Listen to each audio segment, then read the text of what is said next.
नवा नवा छत्तीसगढ़ी गीत देखे बर और सुने बर हमार यूट्यूब चैनल MS म्यूजिक ला सब्सक्राइब करो और साथे साथ ये जन घंटी के निशान दिखा थे वो क्लिक करो ताकि सबसे पहले ये चैनल के गीत आप तक पहुंच सके।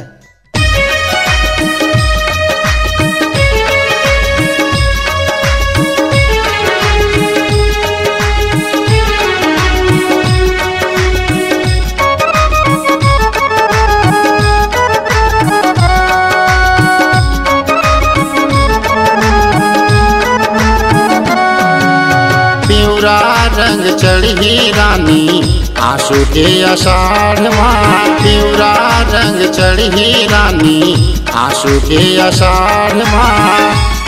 मोला भारी मजा ही राजा माया दुलार माँ, मोला भारी मजा ही राजा माया दुलार माँ। पिवरा रंग चढ़ी रानी आंसू के आषाढ़ माह, पिवरा रंग चढ़ी रानी आंसू के आषाढ़ माह।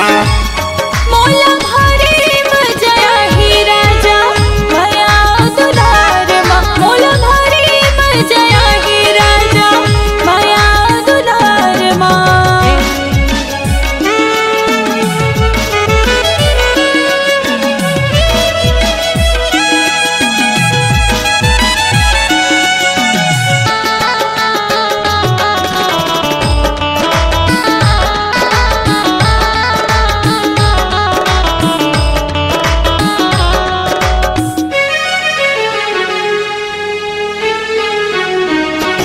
ये बादर के छाए वो पानी हाँ बरस जाते, बादर के छाए वो पानी हाँ बरस जाते।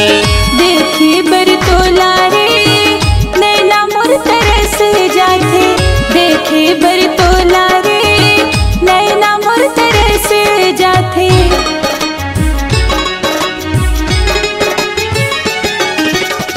बादर के छाए वो पानी हाँ बरस जाते, बादर के छाए वो पानी हाँ बरस जाते। देखे बरतोला रे नैना मोर तरस जाते, देखे बरतोला रे नैना मोर तरस जाते। जिंदगी भर कमाबो रानी हमन खेती खार माँ, जिंदगी भर कमाबो रानी हमन खेती खार माँ। मोला भारी मजा ही राजा माया दुलार माँ, मोला भारी मजा ही राजा माया दुलार माँ।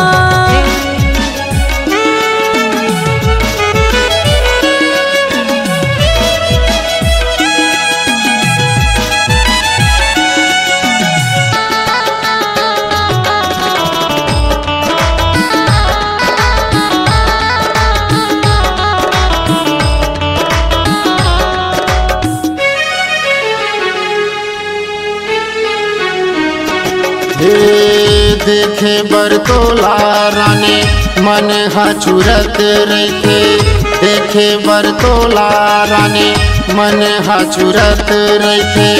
काका हो राजा मोर नैना हरवत रहते, काका हो राजा मोर नैना हरवत रहते।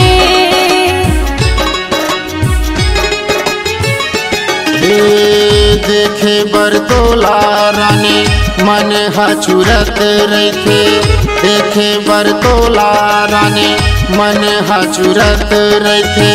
काका हो राजा मोर नैना हरवत रहते, काका हो राजा मोर नैना हरवत रहते। रानी वो सजा के तोला रखियों घर दुआर माँ, रानी वो सजा के तोला रखियों घर दुआर माँ।